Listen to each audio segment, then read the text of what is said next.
Super prime at 9 ನಲ್ಲಿ ಇವತ್ತಿನ ಇಡೀ ದಿನದ ಎಲ್ಲ ಪ್ರಮುಖ ಬೆಳವಣಿಗೆಗಳ ವಿಶೇಷ ವರದಿಗಳನ್ನು ತೋರಿಸ್ತೀವಿ. ಆದರೆ ಅದಕ್ಕಿಂತ ಮೊದಲಿಗೆ ರಾಜ್ಯ, ದೇಶ ಹಾಗೂ ವಿದೇಶಗಳಲ್ಲಿ ನಡೆದಿರುವ ಟಾಪ್ 18 ಸುದ್ದಿಗಳನ್ನು ನೋಡೋಣ.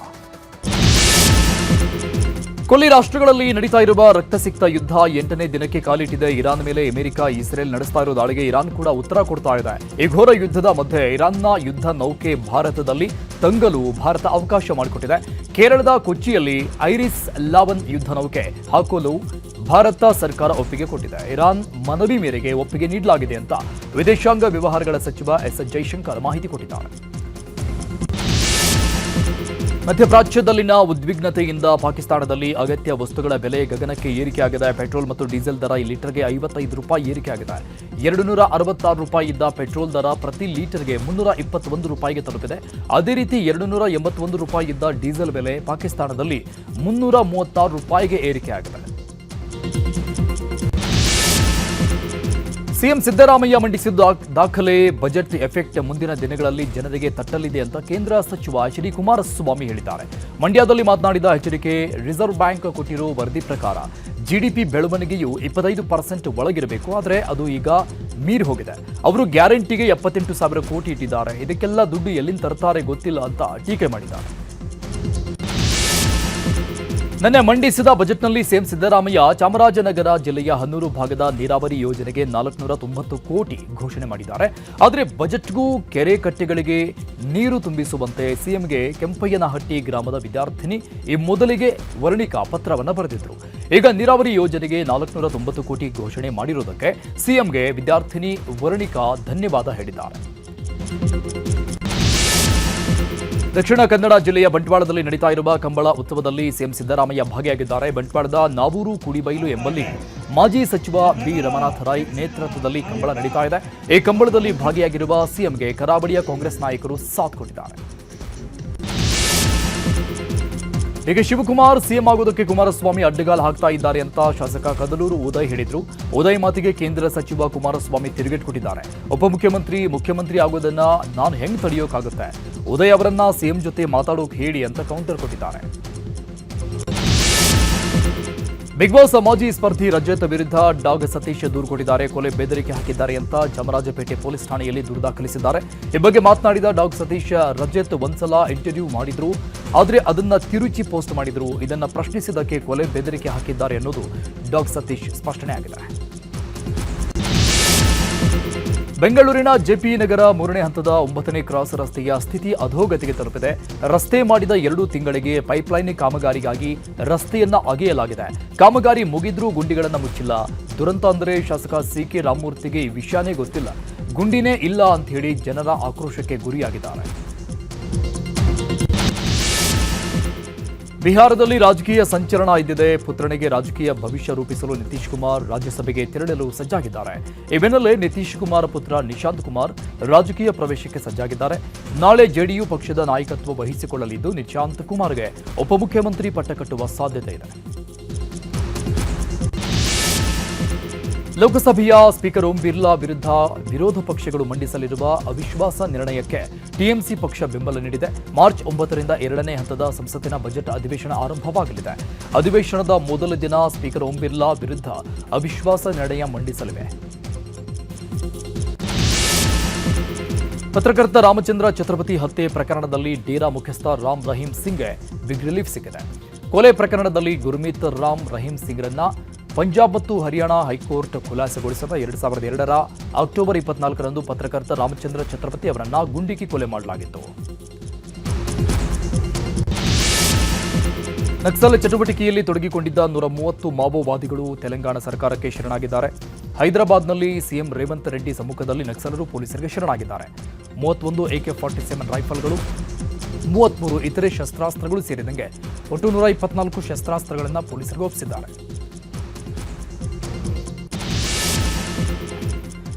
ಗುಜರಾತ್ನ ಜಾಮ್ನಗರದಲ್ಲಿರುವ ರಿಲಯನ್ಸ್ ಫೌಂಡೇಶನ್ನ ವನ್ಯಜೀವಿ ಸಂರಕ್ಷಣಾ ಕೇಂದ್ರ ವಂತಾರಕ್ಕೆ 50 ಚಿರತೆಗಳನ್ನು ನೀಡೋಕೆ ಮಹಾರಾಷ್ಟ್ರ ಸರ್ಕಾರ ನಿರ್ಧಾರ ಮಾಡಿದೆ. ಶ್ರೀಲಂಕಾ ಸುಪ್ರೀಂ ಕೋರ್ಟ್ ನ್ಯಾಯಮೂರ್ತಿ AHMD ನವಾಜ್ ಕರ್ನಾಟಕ ಹೈಕೋರ್ಟ್ ಮೆಟ್ಟಿಲೇರಿದ್ದಾರೆ. ತಮ್ಮ ವಿರುದ್ಧ ಆನ್ಲೈನ್ನಲ್ಲಿ ಪ್ರಕಟವಾಗಿರುವ ಮಾನಹಾನಿ ಬರಹಗಳನ್ನು ತೆರವುಗೊಳಿಸಲು ನಿರ್ದೇಶನ ಕೊಡಬೇಕು ಅಂತ ಕೋರಿ ಹೈಕೋರ್ಟ್ಗೆ ರಿಟ್ ಅರ್ಜಿ ಸಲ್ಲಿಸಿದ್ದಾರೆ.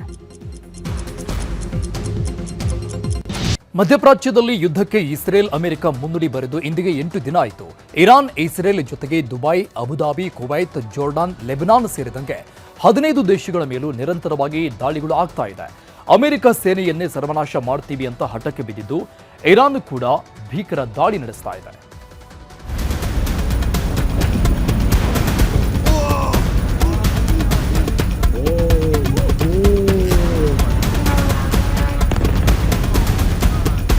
ಯುದ್ಧ ಅನ್ನೋದೇ ಕೆಟ್ಟದ್ದು. ಅಂಥದ್ರಲ್ಲಿ ಘೋರಾತಿ ಘೋರ ಯುದ್ಧಕ್ಕೆ ಇಸ್ರೇಲ್ ಅಮೆರಿಕ ಮುನ್ನುಡಿ ಬರೆದಿದೆ. ಇರಾನ್ ನೆಲವನ್ನ ಸರ್ವನಾಶ ಮಾಡಲು ಶುರು ಮಾಡಿ ಇವತ್ತಿಗೆ 8 ದಿನವಾಯಿತು. ಈ 8 ದಿನದಲ್ಲಿ ಚಂಡಮಾರುತದಂತೆ ಕ್ಷಿಪಣಿಗಳು ಎರಡೂ ದೇಶಗಳ ಮಹಾನಗರಗಳನ್ನೇ ಬೂದಿ ಮಾಡಿ ಹಾಕ್ತಿದೆ, ಬೆಂಕಿಯಲ್ಲಿ ಬೆಂದು ಹೋಗುವಂತೆ ಮಾಡುತ್ತಿದೆ. ಇರಾನ್, ಇಸ್ರೇಲ್ ಜೊತೆಗೆ Dubai, Abu Dhabi, Kuwait, Jordan, Lebanon ಸೇರಿದಂತೆ 15 ದೇಶಗಳ ಮೇಲೂ ನಿರಂತರವಾಗಿ ದಾಳಿಗಳಾಗ್ತಾನೇ ಇವೆ. ಮೊನ್ನೆಯಷ್ಟೇ ಇರಾನ್ ದೇಶದ ಟೆಹರಾನ್ ಅಂತಾರಾಷ್ಟ್ರೀಯ ವಿಮಾನ ನಿಲ್ದಾಣವನ್ನ ಇಸ್ರೇಲ್ ಅರ್ಧ ಉಡಾಯಿಸಿತ್ತು. ಈಗ ಮತ್ತೆ ಏರ್ಪೋರ್ಟ್ ಮೇಲೆ ಕ್ಷಿಪಣಿ ದಾಳಿ ನಡೆಸಿ ಎಲ್ಲವನ್ನೂ ನೆಲಸಮ ಮಾಡಿದೆ. ಟೆಹರಾನ್ನಲ್ಲಿರುವ ಮೆಹರಾಬಾದ್ ಅಂತಾರಾಷ್ಟ್ರೀಯ ವಿಮಾನ ನಿಲ್ದಾಣ ಈಗ ಬರೀ ನೆನಪು ಮಾತ್ರ.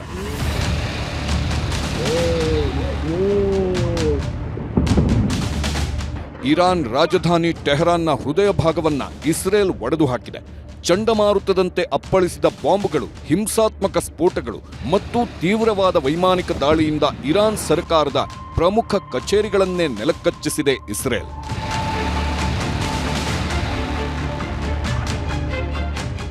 ಈಗಾಗಲೇ ಇರಾನ್ ದೇಶದ 60% ಸೇನಾ ಶಕ್ತಿಯನ್ನ ನಿರ್ನಾಮ ಮಾಡಿದ್ದೀವಿ ಅಂತಿದ್ದಾರೆ ಟ್ರಂಪ್.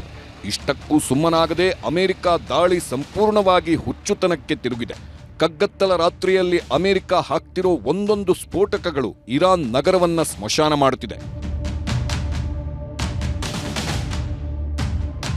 ಈ ದೃಶ್ಯ ನೋಡಿ, ಶಾಲಾ ಮಕ್ಕಳು ತಮ್ಮ ಪಾಡಿಗೆ ಅವರದ್ದೇ ಲೋಕದಲ್ಲಿ ಕುಣಿದು ಕುಪ್ಪಳಿಸ್ತಿದ್ರು. ಆದ್ರೆ ಇಸ್ರೇಲ್ ಹಾಕಿದ ಬಾಂಬ್ಗೆ ಕ್ಷಣಾರ್ಧದಲ್ಲಿ ಎಲ್ಲವೂ ಬದಲಾಗಿ ಹೋಯಿತು. ಜೀವ ಉಳಿಸ್ಕೊಳ್ಳೋಕೆ ಶಾಲಾ ಮಕ್ಕಳು ಓಡಿ ಹೋಗೋದು, ಕಟ್ಟಡಗಳ ಗಾಜುಗಳು ಪುಡಿಪುಡಿಯಾಗಿ ಬೀಳೋದು, ಮಕ್ಕಳನ್ನ ರಕ್ಷಿಸಲು ಶಿಕ್ಷಕರು ಓಡಿ ಬರೋ ಭೀಕರ ದೃಶ್ಯಗಳು ಸಿಸಿಟಿವಿಯಲ್ಲಿ ಸೆರೆಯಾಗಿದೆ. ಅಂದಹಾಗೆ ಇದು ಇರಾನ್ನ ಕ್ವಾಜ್ವಿನ್ ಪ್ರಾಂತ್ಯದ ಶಾಲೆ ಬಳಿ ನಡೆದ ಬಾಂಬ್ ಸ್ಫೋಟದ ದೃಶ್ಯ. ಈ ದಾಳಿಯಲ್ಲಿ 5 ಮಕ್ಕಳು ಸಾವನ್ನಪ್ಪಿ 45 ಮಕ್ಕಳು ಗಂಭೀರವಾಗಿ ಗಾಯಗೊಂಡಿದ್ರು.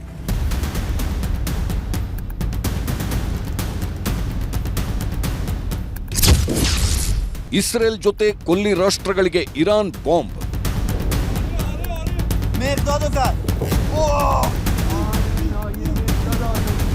ಆಪರೇಷನ್ ಎಪಿಕ್ ಕ್ರೋಧದ ಭಾಗವಾಗಿ ಇರಾನ್ನಲ್ಲಿ 3,000ಕ್ಕೂ ಹೆಚ್ಚು ನೆಲೆಗಳನ್ನ ಅಮೆರಿಕ, ಇಸ್ರೇಲ್ ಧ್ವಂಸ ಮಾಡಿದೆ. ಆದ್ರೆ ಇರಾನ್ ಕೈಕಟ್ಟಿ ಕೂತಿಲ್ಲ. ಅಮೆರಿಕ ಸೇನೆಯನ್ನೇ ಸರ್ವನಾಶ ಮಾಡ್ತೀವಿ ಅಂತ ಹಠಕ್ಕೆ ಬಿದ್ದಿದ್ದು ಇರಾನ್ ಕೂಡ ಭೀಕರ ದಾಳಿ ನಡೆಸ್ತಿದೆ.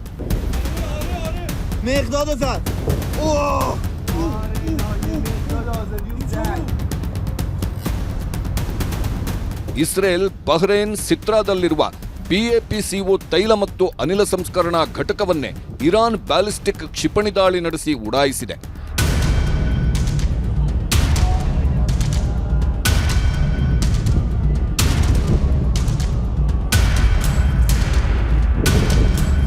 ಇರಾನ್ ದುಬೈ ಅಂತಾರಾಷ್ಟ್ರೀಯ ವಿಮಾನ ನಿಲ್ದಾಣದ ಮೇಲೆ ಇವತ್ತು ಡ್ರೋನ್ ದಾಳಿ ನಡೆಸಿದೆ. ಒಂದು ಕಡೆ ಮೆಟ್ರೋ ರೈಲು ಓಡಾಡುತ್ತಿದೆ, ಇನ್ನೊಂದು ಕಡೆ 10 ವಿಮಾನಗಳು ನಿಂತಿವೆ. ಇದರ ಮಧ್ಯೆ ದುಬೈ ಏರ್ಪೋರ್ಟ್ ಕಟ್ಟಡಕ್ಕೆ ಇರಾನ್ ಡ್ರೋನ್ ಬಂದು ಅಪ್ಪಳಿಸಿದೆ. ದುಬೈ ವಿಮಾನ ನಿಲ್ದಾಣದಿಂದ ಹೊರಡುವ ಎಲ್ಲ ವಿಮಾನಗಳ ಕಾರ್ಯಾಚರಣೆಗಳನ್ನು ತಾತ್ಕಾಲಿಕವಾಗಿ ರದ್ದು ಮಾಡಿದ್ರು.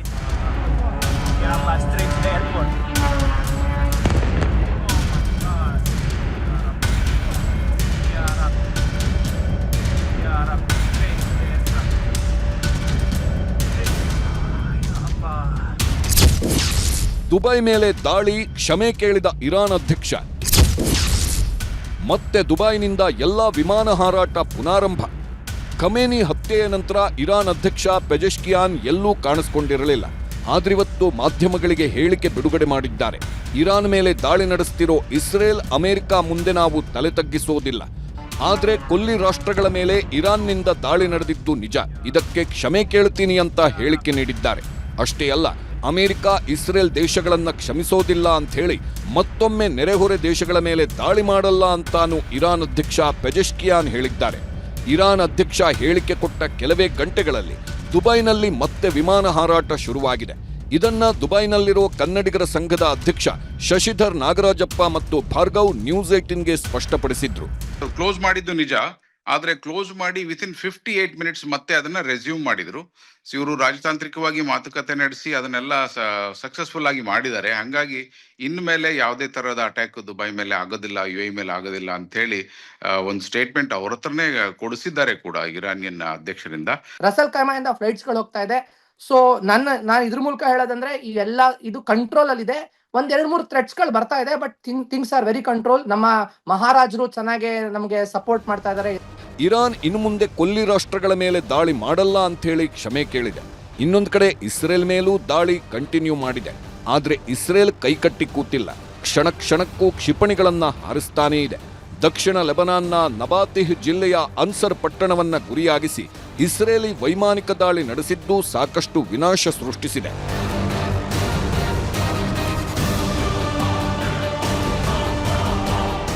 ಇನ್ನು ಇರಾನ್ ರಾಜಧಾನಿ ಟೆಹರಾನ್ನಲ್ಲಿರುವ ನ್ಯಾಯಾಲಯ ಕಟ್ಟಡ, ಪೊಲೀಸ್ ಪ್ರಧಾನ ಕಚೇರಿ ಮತ್ತು ಕಾನೂನು ಜಾರಿ ಸಂಸ್ಥೆಗಳ ಕಟ್ಟಡಗಳು ನಿರ್ನಾಮವಾಗಿವೆ. ಕಟ್ಟಡಗಳ ಅವಶೇಷಗಳನ್ನು ನೋಡುತ್ತಿದ್ರೆ ಇಸ್ರೇಲ್ ಹಾಕ್ತಿರೋ ಬಾಂಬ್ಗಳ ತೀವ್ರತೆ ಎಷ್ಟಿದೆ ಅನ್ನೋದು ಗೊತ್ತಾಗಿದೆ.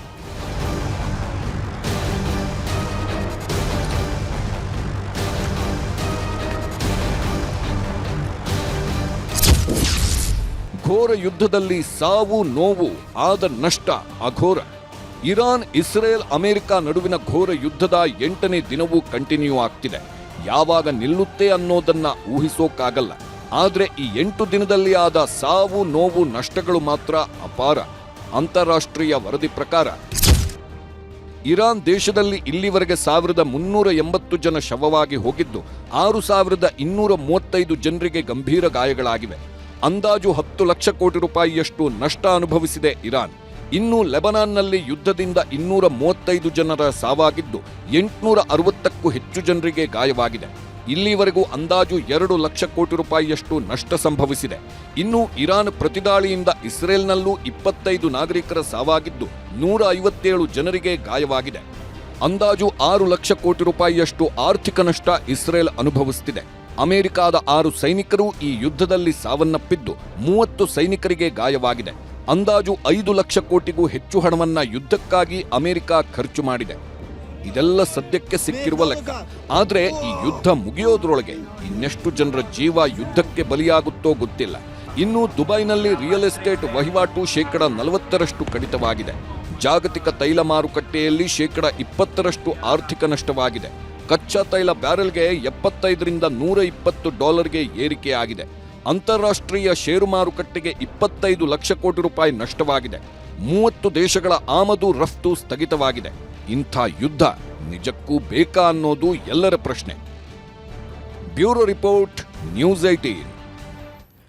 ಮಧ್ಯಪ್ರಾಚ್ಯದಲ್ಲಿ ಯುದ್ಧದಿಂದ ಭಾರತದಲ್ಲಿ ಬೆಲೆ ಏರಿಕೆ ಶುರುವಾಗಿದೆ. ಹರ್ಮುಜ್ ಜಲಸಂಧಿಯಲ್ಲಿ ಹಡಗುಗಳಿಗೆ ದಿಗ್ಬಂಧನ ಹಾಕಿರುವ ಕಾರಣಕ್ಕೆ ಕಚ್ಚಾ ತೈಲ ಹಾಗೂ ಗ್ಯಾಸ್ ಪೂರೈಕೆಯಲ್ಲಿ ವ್ಯತ್ಯಯ ಆಗ್ತಾ ಇದೆ. ಇದರ ಪರಿಣಾಮವಾಗಿ ಗೃಹ ಬಳಕೆ ಸಿಲಿಂಡರ್, ವಾಣಿಜ್ಯ ಬಳಕೆ ಸಿಲಿಂಡರ್, ಅಡುಗೆ ಎಣ್ಣೆ ಸೇರಿದಂತೆ ಹಲವು ವಸ್ತುಗಳ ಬೆಲೆಗಳು ಏರಿಕೆಯಾಗಿದೆ. ಜನಗಳ ಬಗ್ಗೆ ಚಿಂತನೆ ಖಂಡಿತ ಇಲ್ಲ. ಇದ್ದಾಗ 50% ರೈಸ್ ಮಾಡಿದ್ರೆ ಹೇಗೆ ಇದು ಈ ತರ ಆಗ್ಬಿಟ್ರೆ? ಮಧ್ಯಪ್ರಾಚ್ಯದಲ್ಲಿ ಯುದ್ಧ ಆದ್ರೆ ಇಂಡಿಯಾದಲ್ಲೂ ಅದರ ನೇರ ಪರಿಣಾಮ ಬೀರುತ್ತಿದೆ. ಜಗತ್ತಿನಲ್ಲಿ ಎಲ್ಲೇ ಯುದ್ಧಗಳಾದ್ರೂ ಕೂಡ ಆಮದು ರಫ್ತು ಪ್ರಕ್ರಿಯೆಗೆ ತೊಡಕಾಗುತ್ತೆ. ಡಾಲರ್ ಎದುರು ರೂಪಾಯಿ ಮೌಲ್ಯ ಕುಸಿಯುತ್ತೆ. ಅದಷ್ಟೇ ಸಾಕು, ಭಾರತದಲ್ಲಿ ಮೂಲಭೂತ ಅಗತ್ಯ ವಸ್ತುಗಳ ಬೆಲೆ ಏರಿಕೆ ಆಗೇ ಬಿಡುತ್ತೆ. ಮಧ್ಯಪ್ರಾಚ್ಯದಲ್ಲಿ ಯುದ್ಧದ ಎಫೆಕ್ಟ್ ಭಾರತಕ್ಕೆ ಜೋರಾಗೆ ತಟ್ಟಿದೆ. ಹರ್ಮುಜ್ ಜಲಸಂಧಿಯಲ್ಲಿ ಹಡಗುಗಳಿಗೆ ದಿಗ್ಬಂಧನ ಹಾಕಿರುವ ಕಾರಣಕ್ಕೆ ಕಚ್ಚಾ ತೈಲ ಹಾಗೂ ಗ್ಯಾಸ್ ಪೂರೈಕೆಯಲ್ಲಿ ವ್ಯತ್ಯಯವಾಗ್ತಿದೆ. ಹೀಗಾಗಿ LPG ದರ ಏರಿಕೆ ಮಾಡಿದೆ ಕೇಂದ್ರ ಸರ್ಕಾರ. ಪ್ರತಿ ಮನೆಗಳಲ್ಲೂ ಬಳಸುವ 14 ಕೆಜಿ ತೂಕದ ಗೃಹ ಬಳಕೆ ಸಿಲಿಂಡರ್ ಬೆಲೆ ಏಕಾಏಕಿ 60 ರೂಪಾಯಿ ಹೆಚ್ಚಳವಾಗಿದೆ. ವಾಣಿಜ್ಯ ಬಳಕೆ ಸಿಲಿಂಡರ್ ಬೆಲೆ 115 ರೂಪಾಯಿ ಹೆಚ್ಚಳವಾಗಿದೆ. ಪ್ರತಿ ಲೀಟರ್ ಅಡುಗೆ ಎಣ್ಣೆ ಬೆಲೆಯನ್ನ 5 ರಿಂದ 6 ರೂಪಾಯಿಗೆ ಏರಿಸಿದೆ ಕೇಂದ್ರ. ಸ್ಟಾರ್ಟ್ ಆದಮೇಲೆ ಡಾಲರ್ ಸುಮಾರು 1.5 ರಿಂದ 2 ರೂಪಾಯಿ ಜಾಸ್ತಿ ಆಗಿದೆ. ಆದರೆ ಆಟೋಮೆಟಿಕ್ ಆಗಿ ಅದ್ರ ಮೇಲೆ ಇದಾಗುತ್ತೆ. ಪ್ಲಸ್ ಸನ್ಫ್ಲವರ್ ಆಯಿಲ್ ಎಲ್ಲ ನಮ್ಮ ಇರಾನ್ ಇದರಿಂದನೇ ಬರಬೇಕು. ಮೂಲ ಅಗತ್ಯ ವಸ್ತುಗಳಾದ ಗ್ಯಾಸ್, ಎಣ್ಣೆ ಬೆಲೆ ಏರಿಕೆ ವಿರುದ್ಧ ಮಹಿಳೆಯರು ಆಕ್ರೋಶ ಹೊರಹಾಕಿದ್ದಾರೆ. ಸರ್ಕಾರದ ಉದ್ದೇಶ ಅವ್ರಿಗೆ ಏನು ಬೇಕೋ ಅದನ್ನೆಲ್ಲ ಮಾಡ್ಕೋತಿದ್ದಾರೆ.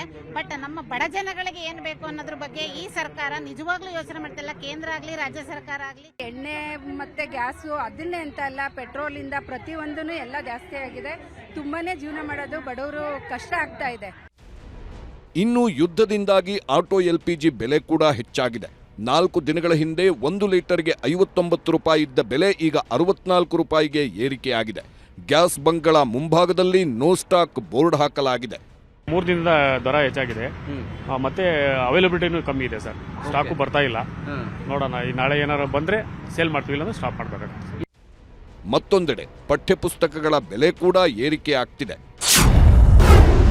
2026-27ನೇ ವರ್ಷದ ಪಠ್ಯಪುಸ್ತಕಗಳ ಬೆಲೆ 40% ರಿಂದ 50% ಏರಿಕೆ ಆಗಲಿದೆ. 3ನೇ ಕ್ಲಾಸ್ ಪರಿಸರ ಅಧ್ಯಯನ ಪುಸ್ತಕದ ಬೆಲೆ 22 ರೂಪಾಯಿಯಿಂದ 45 ರೂಪಾಯಿಗೆ ಏರಿಕೆ ಆಗಲಿದೆ. 2ನೇ ತರಗತಿಯ ಗಣಿತ ಪುಸ್ತಕದ ಬೆಲೆ 25 ರಿಂದ 51 ರೂಪಾಯಿಗೆ ಹೆಚ್ಚಳವಾಗಲಿದೆ. 4ನೇ ತರಗತಿಯ ಪುಸ್ತಕದ ಬೆಲೆ 31 ರೂಪಾಯಿಯಿಂದ 51 ರೂಪಾಯಿಗೆ ಹೆಚ್ಚಳವಾಗಲಿದೆ. 1ನೇ ತರಗತಿಯ ಮೃದಂಗ ಪುಸ್ತಕದ ಬೆಲೆ 42 ರೂಪಾಯಿಯಿಂದ 60 ರೂಪಾಯಿಗೆ ಏರಿಕೆ ಆಗಲಿದೆ. ಈ ಬೆಲೆ ಹೆಚ್ಚಳದ ವಿರುದ್ಧ ಖಾಸಗಿ ಶಾಲೆಗಳ ಒಕ್ಕೂಟ ಆಕ್ರೋಶ ಹೊರಹಾಕಿದೆ.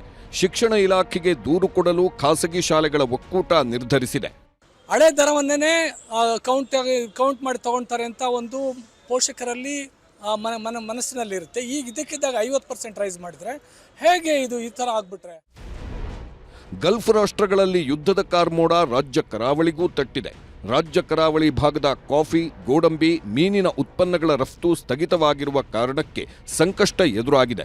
ಮಂಗಳೂರು ಬಂದರಿನಲ್ಲಿ 54 ಕಂಟೈನರ್ಗಳು ನಿಂತಿದ್ದು ಕರಾವಳಿ ಉದ್ಯಮ ಸಂಕಷ್ಟಕ್ಕೀಡಾಗುವ ಸಾಧ್ಯತೆಗಳಿವೆ. ನಮ್ಮದು ಲಾಜಿಸ್ಟಿಕ್ಸ್ ಕಾಸ್ಟ್ ಮತ್ತು ಅವೈಲಬಿಲಿಟಿ ಆಫ್ ಶಿಪ್ಪಿಂಗ್ ಲೈನ್ಸ್ ಮತ್ತು ಆಫ್ಕೋರ್ಸ್ ಈಗ ಮಿಡ್ಲ್ ಈಸ್ಟನ್ನೇ ಡಿಪೆಂಡ್ ಆಗಿರುವ ಇಲ್ಲಿಂದ ಸಪ್ಲೈಯರ್ಸ್ ಇರುತ್ತಲ್ಲ, ಅವರಿಗೆಲ್ಲ ತೊಂದರೆ. ಈ ಮಧ್ಯೆ LPG ಬೆಲೆ ಏರಿಕೆ ಸಂಬಂಧ ರಾಜಕೀಯ ಕಚ್ಚಾಟಗಳೂ ಜೋರಾಗಿವೆ. LPG ಬೆಲೆ ಏರಿಸಿದ ಕೇಂದ್ರದ ವಿರುದ್ಧ ಸಚಿವ ಪ್ರಿಯಾಂಕ್ ಖರ್ಗೆ ತರಾಟೆಗೆ ತೆಗೆದುಕೊಂಡರು. ಅದಕ್ಕೆ ಪರಿಷತ್ ಪ್ರತಿಪಕ್ಷ ನಾಯಕ ಛಲವಾದಿ ಟಾಂಗ್ ಕೊಟ್ಟಿದ್ದಾರೆ. Prime minister of India, I will deeply appreciate your concern on the current crisis than going wishing for marriage. ನಾಳೆ ನೋಡಿ ಮತ್ತೆ ನಿನ್ನೆ ಸೆಮಿಫೈನಲಿಗೆ ವಿಶ್ ಮಾಡಿದ್ರು, ಅದಕ್ಕೆ ಪುರ್ಸೋತಿದೆ. ನಾಳೆ ಫೈನಲ್ ಇದೆ, ಆಲ್ ದ ಬೆಸ್ಟ್ ಅಂತಾರೆ ಬೆಳಿಗ್ಗೆ. ನೋಡ್ರಿ, ನೀವು ತಪ್ಪಾಗಿದ್ರೆ ಪ್ರಶ್ನೆ ಕೇಳಿದ್ರೆ ಪ್ರಬುದ್ಧರು ಇದಕ್ಕೆ ಏನಾದರೂ ಇದ್ರೆ ನಾವು ಉತ್ತರ ಕೊಡಬೇಕಂತ. ಅಪ್ರಬುದ್ಧ ಪ್ರಶ್ನೆಗಳಿಗೆ ಉತ್ತರ ಕೊಡೋ ಅವಶ್ಯಕತೆ ಇಲ್ಲ. ಯುದ್ಧ ನಿಲ್ಲೋ ಲಕ್ಷಣಗಳು ಕಾಣುತ್ತಿಲ್ಲ, ಹಡಗುಗಳ ಸಂಚಾರವಿಲ್ಲ. ಹೀಗೆ ಆದ್ರೆ ಬೆಲೆಗಳು ಗಗನ ದಾಟಿ ಹೋಗೋದ್ರಲ್ಲಿ ಸಂಶಯಗಳೇ ಬೇಡ. ಯುದ್ಧ ನಿಲ್ಲದಿದ್ರೆ ಮತ್ತಷ್ಟು ಬರೆ ಬೀಳುವುದಂತೂ ನಿಶ್ಚಿತ. Bureau report, news 18. ಮುಖ್ಯಮಂತ್ರಿ ಸಿದ್ದರಾಮಯ್ಯ ಬಜೆಟ್ ಮಂಡನೆ ಮಾಡಿ ಮುಗಿಸ್ತಾ ಇದ್ದಂಗೆ ಕುರ್ಚಿ ಕಾಳಗ ಶುರುವಾಗಿದೆ. ಸಿಎಂ ಸೀಟು ಬಿಟ್ಟುಕೊಡಿ ಅಂತ DCM ಆಪ್ತ ಶಾಸಕರು ಮತ್ತೆ ತಮ್ಮ ವರಸೆಯನ್ನ ತೆಗೆದಿದ್ದಾರೆ. ಇದಕ್ಕೆ ಉತ್ತರ ಕೊಟ್ಟಿರುವ ಸಿಎಂ, ಹೈಕಮಾಂಡ್ ನಾಯಕರು ಕುರ್ಚಿ ಬಿಡಿ ಅಂದ್ರೆ ಬಿಟ್ಕೊಡ್ತೀನಿ ಅಂತ ನೇರವಾಗಿ ಹೇಳಿದ್ದಾರೆ. ಸಿಎಂ ಹೀಗೆ ಹೇಳ್ತಾ ಇದ್ದಂತೆ ನಾಳೆ ದೆಹಲಿಗೆ DCM DK ಶಿವಕುಮಾರ್ ಪ್ರಯಾಣ ಮಾಡ್ತಾ ಇರೋದು ಸಾಕಷ್ಟು ಚರ್ಚೆ ಹುಟ್ಟು ಹಾಕಿದೆ.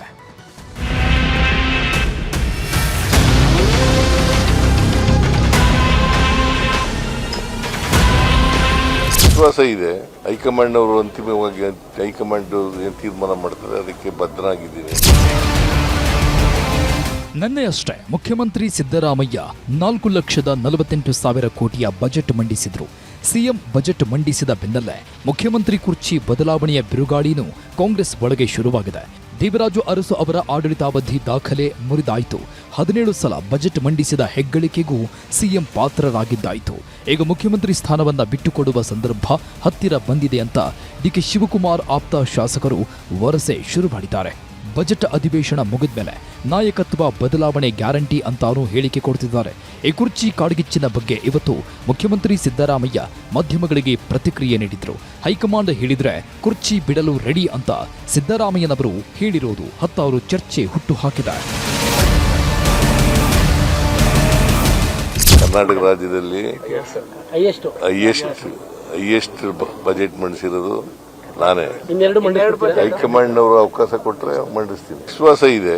ಹೈಕಮಾಂಡ್ ಅವರು ಅಂತಿಮವಾಗಿ ಹೈಕಮಾಂಡ್ ಏನ್ ತೀರ್ಮಾನ ಮಾಡ್ತಾರೆ ಅದಕ್ಕೆ ಬದ್ಧನಾಗಿದ್ದೀನಿ ಅಂತ. ಕಾರ್ಡ್ ಮುರಿಯೋದು ಬಹಳ ಇಂಪಾರ್ಟೆಂಟ್ ಅಲ್ಲ. ಅವಕಾಶ ಜನಗಳಿಗೆ ಅವಕಾಶ ಕೊಟ್ಟರೆ ಮಂಡಿಸ್ತಕ್ಕಂಥ ಕೆಲಸ. ನಮ್ಗೆ ಯಾವಾಗಲೂ ವಿಶ್ವಾಸ ಇದ್ದೇ ಇರ್ತದೆ. ಹೈಕಮಾಂಡ್ ಮೇಲೆ ವಿಶ್ವಾಸ ಇಲ್ಲದೆ ಇನ್ಯಾರ ಮೇಲೆ ವಿಶ್ವಾಸ ಈಗ ಯಾಕಂದ್ರೆ ಮತ್ತೆ ಶುರು ಮಾಡಿದ್ದಾರೆ ಸರ್, ಬಜೆಟ್ ಆದ್ಮೇಲೆ ಬಿಡ್ತಾರಂತೆ, ಯುಗಾದಿ ಆದ್ಮೇಲೆ ಬಿಡ್ತಾರಂತೆ. ಯಾವ್ದು ಏನಾರ ಹೇಳ್ಕೊಳ್ಳಪ್ಪ, ultimately high command has to take a decision. High command ಬಿಡು ಅಂತಂದ್ರೆ ಬಿಡ್ತೀನಿ, ಮುಂದುವರಿದ್ರಿ ಅಂತಂದ್ರೆ ಮುಂದುವರಿತೀನಿ. ಅಧಿಕಾರ ಹಂಚಿಕೆ ಗೊಂದಲ ಯಾವಾಗ ಬಗೆಹರಿಯುತ್ತೆ ಎಂಬ ಪ್ರಶ್ನೆಗೆ ಸಿಎಂ ಸಿದ್ದರಾಮಯ್ಯ ಉತ್ತರ ಕೊಟ್ಟರು. ಎಲ್ಲವೂ ಹೈಕಮಾಂಡ್ ನಿರ್ಧಾರ ಅಂತ ಮತ್ತೊಮ್ಮೆ ಸಿಎಂ ಸಿದ್ದರಾಮಯ್ಯ ಸ್ಪಷ್ಟನೆ ನೀಡಿದ್ರು. ಸಿಎಂ ಹೇಳಿಕೆ ಕೊಟ್ಟ ಬೆನ್ನಲ್ಲೇ ಸಚಿವ ಸತೀಶ್ ಜಾರಕಿಹೊಳಿ ಹೈಕಮಾಂಡ್ ಬೇಗ ಗೊಂದಲ ಇತ್ಯರ್ಥ ಮಾಡಬೇಕು ಅಂದ್ರು. ಅದಂತೆ ಇನ್ನೂ ಇತ್ಯರ್ಥ ಆಗಬೇಕಲ್ಲ, ಆಗೋರಿಗೆ ಕಾಯಲ್ಲ, ಮಾಡಲೇಬೇಕಲ್ಲ. ಮತ್ತೆ ಎಲ್ಲಿವರೆಗೆ ಅದಕ್ಕೆ ಒಂದು ಇತಿಶ್ರೀ ಹಾಡಬೇಕು, ಫುಲ್ ಸ್ಟಾಪ್ ಆಗಬೇಕು. ಹೈಕಮಾಂಡ್ ಇತ್ಯರ್ಥ ಮಾಡಬೇಕು, ಆದಷ್ಟು ಬೇಗ ಇತಿಶ್ರೀ ಹಾಡಬೇಕು ಅಂತಿದ್ದಾರೆ ಸತೀಶ್ ಜಾರಕಿಹೊಳಿ. ಹೈಕಮಾಂಡ್ ಕುರ್ಚಿ ಬಿಡಿ ಅಂದ್ರೆ ಬಿಡ್ತೀನಿ ಅಂತ ಸಿದ್ದರಾಮಯ್ಯನವರು ಹೇಳಿದ್ದಾರೆ. ಇದರ ಮಧ್ಯೆನೇ ಹೈಕಮಾಂಡ್ ನಾಯಕರನ್ನ ಭೇಟಿಯಾಗೋಕೆ ಡಿಕೆ ಶಿವಕುಮಾರ್ ದೆಹಲಿ ಪ್ರಯಾಣಕ್ಕೆ ಮುಂದಾಗಿದ್ದಾರೆ. ನಾಳೆ ಮಲ್ಲಿಕಾರ್ಜುನ ಖರ್ಗೆ ಡಿಕೆ ಶಿವಕುಮಾರ್ ಭೇಟಿಯಾಗ್ತಿದ್ದಾರೆ. ಬೆಂಗಳೂರಿನಿಂದ ಕಲಬುರಗಿ ಕಾರ್ಯಕ್ರಮಕ್ಕೆ ಇಬ್ಬರು ನಾಯಕರು ಒಟ್ಟಿಗೆ ಒಂದೇ ವಿಶೇಷ ವಿಮಾನದಲ್ಲಿ ಪ್ರಯಾಣನೂ ಮಾಡ್ತಾರೆ. ಕಲಬುರಗಿ ಕಾರ್ಯಕ್ರಮ ಮುಗಿಸಿ ದೆಹಲಿಗೆ ತೆರಳಲಿರುವ ಡಿಕೆ ಶಿವಕುಮಾರ್ ದೆಹಲಿಯಲ್ಲಿ ಕೆಸಿ ವೇಣುಗೋಪಾಲ್ ಹಾಗೂ ರಣದೀಪ್ ಸಿಂಗ್ ಸುರ್ಜೇವಾಲಾ ಅವರನ್ನ ಭೇಟಿಗೆ ನಿರ್ಧಾರ ಮಾಡಿದ್ದಾರೆ. ಭಾನುವಾರ ದೆಹಲಿಯಲ್ಲೇ ವಾಸ್ತವ್ಯ ಹೂಡಲಿರುವ ಡಿಸಿಎಂ ಸಿಎಂ ಕುರ್ಚಿ ಬದಲಾವಣೆ ಬಗ್ಗೆ ಮಾತುಕತೆ ನಡೆಸುತ್ತಾರೆ ಅಂತ ಹೇಳಲಾಗ್ತಿದೆ. ನಾಯಕತ್ವ ಬದಲಾವಣೆ ಶುರುವಾದಾಗಿನಿಂದ ಡಿಕೆ ಶಿವಕುಮಾರ್ ದೆಹಲಿಗೆ 15ಕ್ಕೂ ಹೆಚ್ಚು ಸಲ ಭೇಟಿ ಕೊಟ್ಟಿದ್ದಾರೆ. ಈಗಲೂ ದೆಹಲಿಗೆ ಹೋಗ್ತಾ ಇದ್ದು ಯುಗಾದಿ ಹಬ್ಬದೊಳಗೆ ಸಿಹಿ ಸುದ್ದಿ ಸಿಗುವ ನಿರೀಕ್ಷೆ ಡಿಕೆ ಶಿವಕುಮಾರ್ ಮತ್ತು ಆಪ್ತರದ್ದು. ಆದರೆ ಕಾಂಗ್ರೆಸ್ನಲ್ಲಿ ಡಿಕೆ ಶಿವಕುಮಾರ್ ಅವರ ಸಿಎಂ ಕುರ್ಚಿ ಆಸೆಗೆ ದಲಿತ ಸಿಎಂ ದಾಳ ಅಡ್ಡಿಯಾಗಿದೆ. ಡಿಕೆ ಶಿವಕುಮಾರ್ ದೆಹಲಿಗೆ ಹೋಗಿ ಬಂದ್ರೆ ಸಾಕು, ದಲಿತ ಸಿಎಂ ಕೂಗು ಶುರುವಾಗ್ತಿದೆ. ಇವತ್ತು ಕೋಲಾರದಲ್ಲಿ ಕೆಎಚ್ ಮುನಿಯಪ್ಪ ಹುಟ್ಟುಹಬ್ಬದ ಸಂಭ್ರಮವಿತ್ತು. ಈ ಕಾರ್ಯಕ್ರಮದಲ್ಲಿ ಮುನಿಯಪ್ಪ ದಲಿತ ಸಿಎಂ ಆಗಬೇಕು ಅಂತ ಮಾದಾರ ಚೆನ್ನಯ್ಯ ಸ್ವಾಮೀಜಿ ಹೇಳಿದ್ರು. ಆದರೆ ಅವರ ಹುಟ್ಟುಹಬ್ಬದ ಸಂದರ್ಭದಲ್ಲಿ ಕೆಎಚ್ ಮುನಿಯಪ್ಪನವರಿಗೆ ಮುಖ್ಯಮಂತ್ರಿಗಳಾಗುವಂತ ಎಲ್ಲ ಅರ್ಹತೆ ಇದೆ. ಒಟ್ನಲ್ಲಿ ಮಾರ್ಚ್ 27ಕ್ಕೆ ಬಜೆಟ್ ಅಧಿವೇಶನ ಮುಗಿದ್ಮೇಲೆ ರಾಜ್ಯ ರಾಜಕೀಯದಲ್ಲಿ ಬದಲಾವಣೆಯ ಬಿರುಗಾಳಿ ಜೋರಾಗಿ ಅಪ್ಪಳಿಸಲಿದೆ. ಆದರೆ ಈ ಬಿರುಗಾಳಿಯನ್ನ ಹೈಕಮಾಂಡ್ ಹೇಗೆ ಕಂಟ್ರೋಲ್ ಮಾಡುತ್ತೆ ಅನ್ನೋದೇ ಈಗಿರುವ ಕುತೂಹಲ. Bureau report, news 18.